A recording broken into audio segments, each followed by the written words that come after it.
From the nation's capital, the Conservative Caucus presents Conservative Roundtable, an in-depth look at today's most important issues. Welcome to Conservative Roundtable. I'm Howard Phillips, chairman of the Conservative Caucus, which sponsors Roundtable, being shown throughout the United States, and you can catch this broadcast and others on YouTube. And we're delighted to have as our guest for this program Wendy Wright, who's the president of Concerned Women for America. You know, I had lunch with Bev LaHaye and Tim LaHaye when they were deciding whether or not to start an organization, which they did, and it came to be called Concerned Women for America. Someday maybe they'll tell you about that. I remember it very well. How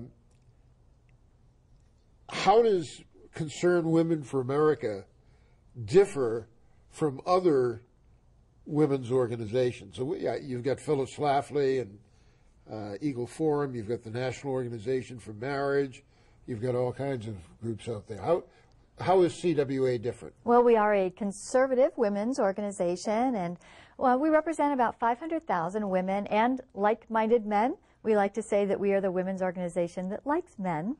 And we work to impact public policy with biblical principles. Mm-hmm. So we are very straightforward that we are a Christian organization. Do you have a charter or a statement of principles that spells this out? We do have a statement of faith. And so for those who become leaders in our organization, they sign a statement of faith. There are 6 main issues that we work on, our core issues, and that's the sanctity of life, which includes, of course, abortion and embryonic stem cell research, and to the end of life, the problems regarding euthanasia. Pornography is another one of our major issues that we work on, the abuse of women and human beings, treating them as objects just to be used. Family and marriage is another one of our major issues that we work to defend. A marriage which is so critical to having a stable society, to raising up successful individuals. I don't think that we can have a prosperous society if we have a breakdown in marriage and if we have a breakdown in family. Another of our major issues is education, and primarily we want to see parents recognized as the people that are given the primary job of directing the education and upbringing of their children. Another of our major issues is religious freedom, and then finally national sovereignty. Mm-hmm. And some people may wonder, what does national sovereignty have to do with the others? Mm-hmm. Well, we've recognized that each of these issues are being debated and decided on a state level, on a federal level, and at the UN. And so we recognized years ago that we need to be engaged at each of those levels. So we have state groups that oversee legislation and cultural issues happening within their states. We operate on the national level. Our headquarters is based in Washington, D.C., and we're also accredited at the UN. We're officially accredited at the UN so that we can engage there. What is the position of your organization on patriarchy? On patriarchy? Well, I'm not sure that we've ever answered that question before. We do. Well, hang around. We'll give you some more.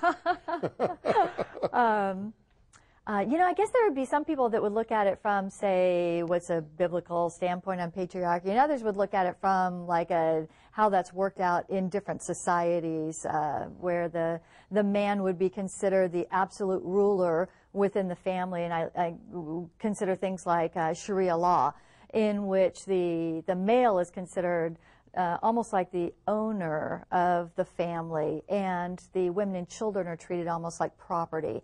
That's not something we would accept, because as a Christian organization, we believe that God created each one of us. But do you think men should be the heads of households? I believe that that families many times will make the decisions among themselves of how they will divide up their responsibilities and their duties. It's not the role of government to get involved in that, to tell families how they ought to divide up their responsibilities and duties. But CWA doesn't have a position on male headship. It's up to the families to decide how they are going to follow the Scriptures and the guidance of the Scriptures on that. You know, one of the things that has concerned me is that in the name of promoting women's rights,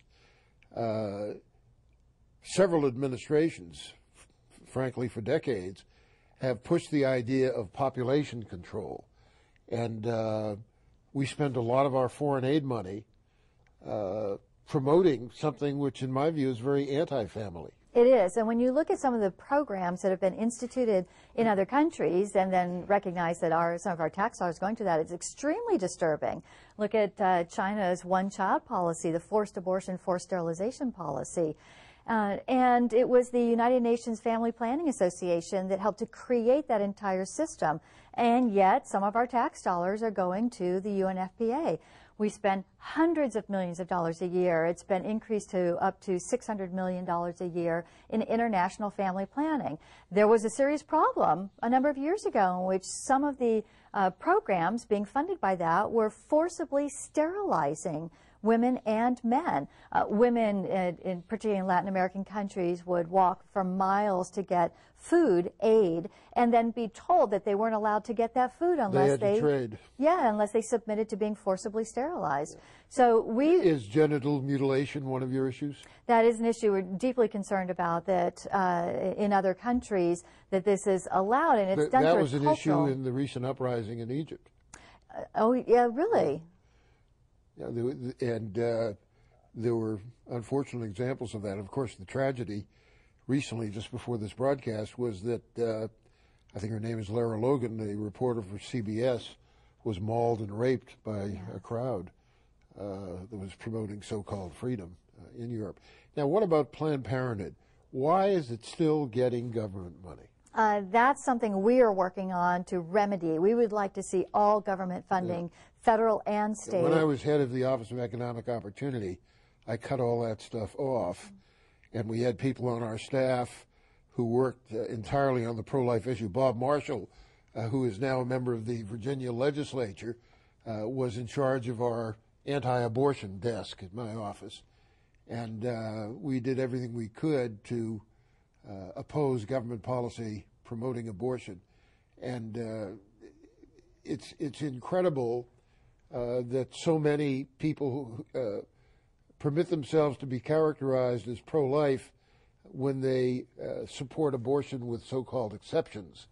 But whoever the father is, whether it's rape, incest, or whatever, the child is a human being and ought not be punished for the sins of the father or the mother. And there are a lot of people now, I shouldn't say a lot, but there are a number of people now who are the products of rape or incest. And they are speaking out on that and saying, should I not have been allowed to live because of the crime of my father? Mm-hmm. And why is it that Planned Parenthood continues to have significant influence within supposedly the more pro-family party, the GOP, the Republicans? You know, Planned Parenthood has had a very smart strategy of cozying up to people in power. That includes, first and foremost, politicians. They'll do things like give an award to a politician or put their wife on the board or their spouse on the board of the local Planned Parenthood, and they curry favor in that way. People don't understand the degree to which the abortion movement has influenced the Republican Party. Peggy Goldwater, Barry Goldwater's wife, was active in Planned Parenthood, and Barry Goldwater took his first grandchild to an abortuary to be killed. His daughter was pregnant by her fiancé, and Goldwater insisted that the baby be aborted, which was a tragedy, and it causes one to rethink one's view of any politician who would do that. And there are so many political figures who just simply duck the issue or have something to cover up. And when you have sex outside of marriage, sometimes pregnancies occur, and there are some people who feel that obligates them to kill the baby. I'm encouraged by the number of people now who are running for office and have even won office who are pro-life and strongly pro-life. And we've seen in the freshman class in Congress that the vast majority of them are pro-life. And in fact, this is the most pro-life House of Representatives since Roe versus Wade. And we're seeing some action on that now. They are taking serious the things like the charges that Planned Parenthood has assisted statutory rapists and men who are abusing minor girls, including even sex traffickers. So I'm encouraged that those who are pro-life are stepping up to the plate and looking for these positions of authority in which they can promote a view that respects the sanctity of human life. We have to take a break. When we come back, I'd like you to talk about what's happening at the state level to restrict abortion, and I'd like to get your view on the personhood issue. I believe the unborn child is a person from the moment of conception, and I'm frankly surprised that people who characterize themselves as pro-life are taking stands against declaring the personhood of the unborn. And I'd like your views on this.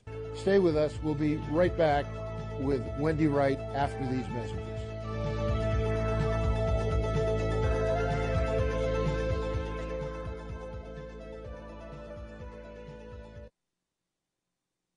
You are a defender of liberty. You spoke out. That is part of your job. You were heard in Congress. No. You marched. You created a new movement. You endured attacks. You see folks waving tea bags around. Now you can help to Repeal the bill. go to sendthematmessage.com. Print the pledge to repeal Obamacare. Send it to your representative, senators, and candidates to sign that they pledge to repeal the bill. Repeal the bill. Repeal the bill. Repeal the bill. Repeal the bill. Repeal the bill. Repeal the bill. Repeal the bill. Repeal the bill now! Go to sendthematmessage.com and help. Repeal the bill.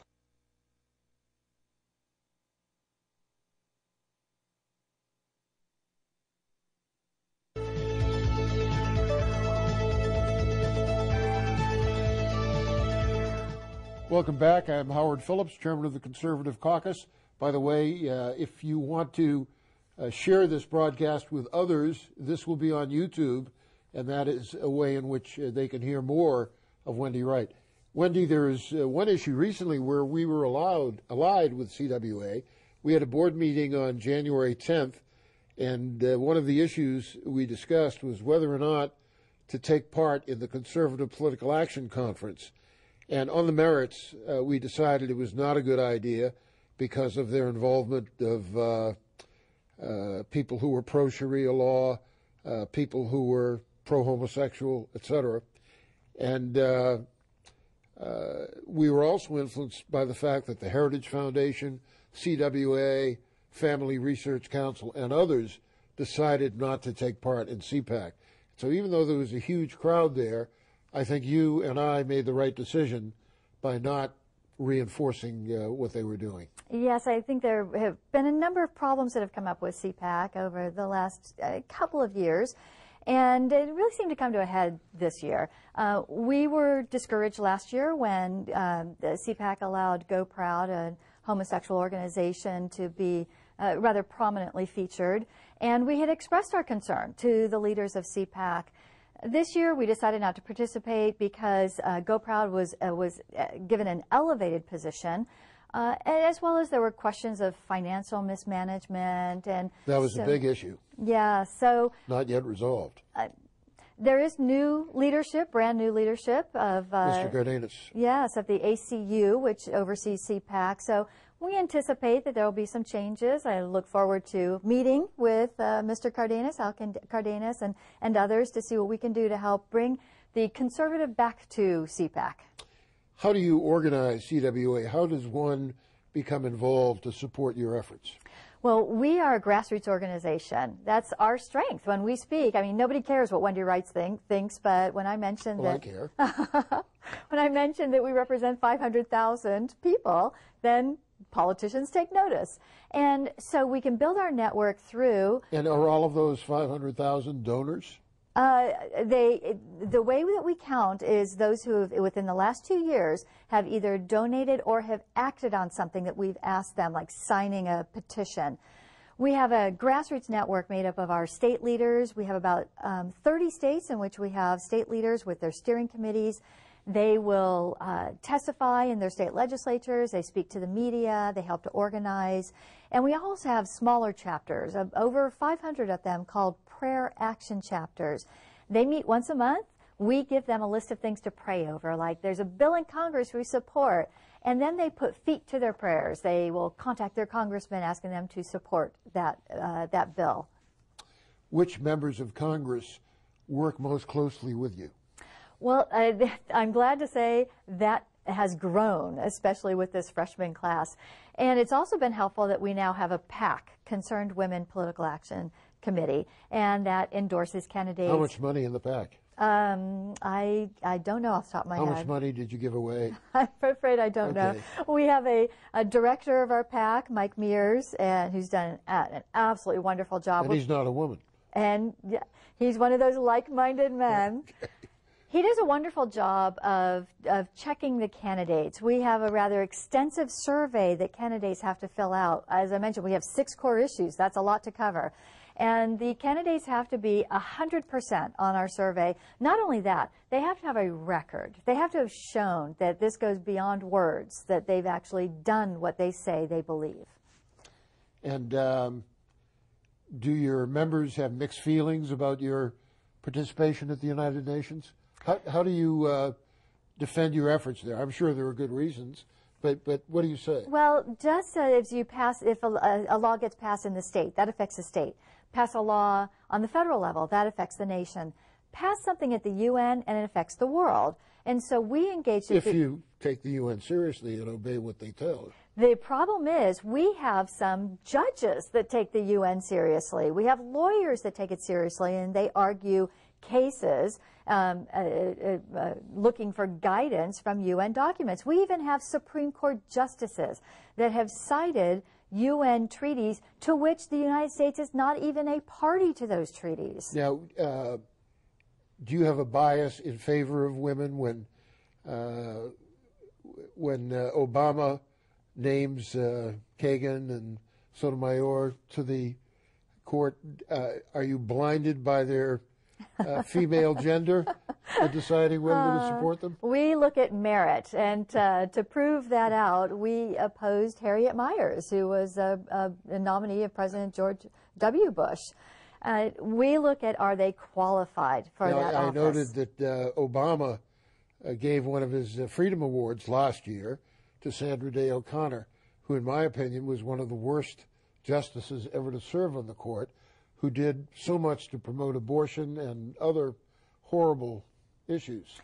And her decisions were not well written, to the point where if you saw a decision written by Sandra Day O'Connor, you could pretty much guarantee that it was going to cause more problems in the future. It didn't clearly lay out. It just muddled the issue and made it more problematic for people. She was named to the court by Ronald Reagan because Jim Baker told Reagan, we need to appeal to people of that gender.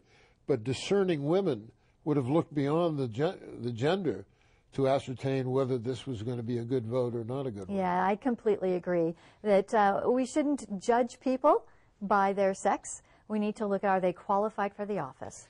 Now let's look at presidential politics. There's a presidential election coming up in 2012. I assume that you might not be enthusiastic about Barack Obama if he is the Democratic candidate. There's a large field of potential Republican nominees. How do you size them up? Do you have a favorite? Do you have someone of whom you're not particularly fond? I don't have any favorites at this point, and just like we look at candidates for the other federal offices, we look at not only what they say, but what is their record. So we'll be keeping a close eye on those who are throwing their hat in the ring. Now, what about Newt Gingrich? There are some people who say that even though he may be the smartest kid in the room, he carries with him some personal baggage. Would that baggage disqualify him from support? Yeah, I think a lot of our members would have some problems with his personal baggage and even his ideological. I just remember back to, was it 2006 or 2008 when he did the TV commercials with Nancy Pelosi on behalf of climate change legislation. That's something that I think he needs to answer. So you've got a good memory. Now, Mitt Romney was really a pioneer in promoting health insurance policies not that different from Obamacare. And when you look at how the Romney Care has worked out in Massachusetts, that certainly was a warning signal for us not to pass. And when he ran for the Senate against Ted Kennedy, he took a pro-abortion, pro-sodomite stand. Yeah. There are some things to look at in his record as well. Let me mention a number of names and give me a quick response on each of them. Chris Christie of New Jersey. I'm very impressed with the job that he's done as governor, and especially with he continues to ensure that Planned Parenthood is not funded. And each time that he vetoes another bill to fund Planned Parenthood, the legislature comes back with another one. He vetoes that one again. He has shown a lot of courage, hasn't he? He has. He took on the National Education Association as well. And that's some of my favorite videos on YouTube, is watching him in these town hall meetings taking on teachers' unions. Well, there were a lot of it. What about Haley Barbour? He's someone to watch, I suppose. Well, as head of the Republican Governors Association, he proved himself a very effective fundraiser. Raised a lot more money than Mr. Steele did at the Republican National Committee. You know, one of the things that we look at is if these various people have said that there needs to be a truce on social issues or language close to that. Wasn't that unfortunate that Mitch Daniels said, let's stop talking about what you and I think are the most important issues? And they are actually critical to having a successful society, and its foundation of American society is a belief in the sanctity of life and of family. Yeah, if you put those on the shelf, you've really ceded that territory to our foes. And even worse than that, the concern that our focus should be on fiscal issues. Well, they need to recognize that when families break down, there ends up being a higher cost when the government has to come in as that safety net. Well, my fiscal issue would be stop funding the UN, stop giving foreign aid to promote population control, stop funding Planned Parenthood, stop funding the Legal Services Corporation, which has done so much to promote abortion and sodomy. There are a lot of good places to cut, but they're not always discussed in polite company. Well, we're going to take a break, and we'll have about 2 minutes left in which you can go into detail about how people can benefit from your work and participate in it. Stay with us. We'll be right back with Wendy Wright, the president of Concerned Women for America. And it could be Concerned Women and Men for America, from what you told me. Stay with us.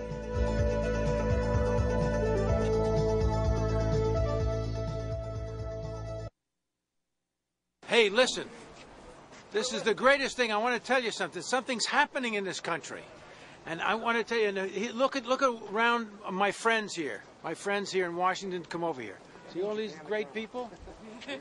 These great folks are here because they want to take the country back to the direction of the Founding Fathers and stop all this nonsense that's going on and stop this, this immersion into socialism, which is happening. We've got to stop it. And every day we're losing a little bit of our freedom. But the answer is that the individual citizens can make a difference. They can walk through these houses of Congress. They can look their congressman in the eye and say, hey, vote this bill down. Get rid of it. We got a lot of work to do. And the first thing we have to do is get rid of the garbage and the attacks on our freedoms. This is it. So anyway, that's what these guys are doing here today to do. Yes!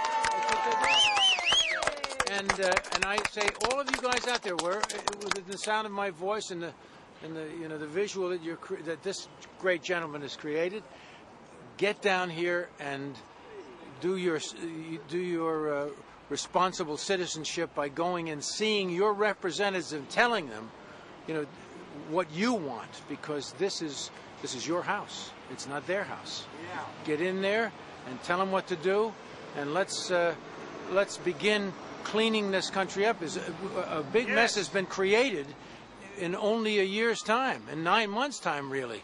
A big mess we have to recover from. We got to start work. We got to throw some people out. So anyway, I love this country. I love you. Go do your job. Thank you for your help. Thank you.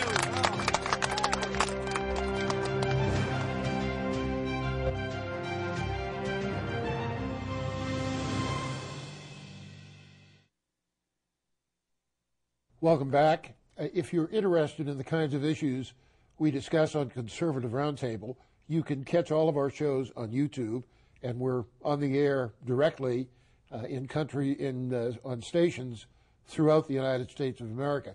If you'd like us to send you information about issues or other things without cost or obligation, send us your contact information at our fax number, which is 703-281-4108, or write to us at 450 TCC, the Conservative Caucus, at 450 Maple Avenue East, Vienna, Virginia, 22180.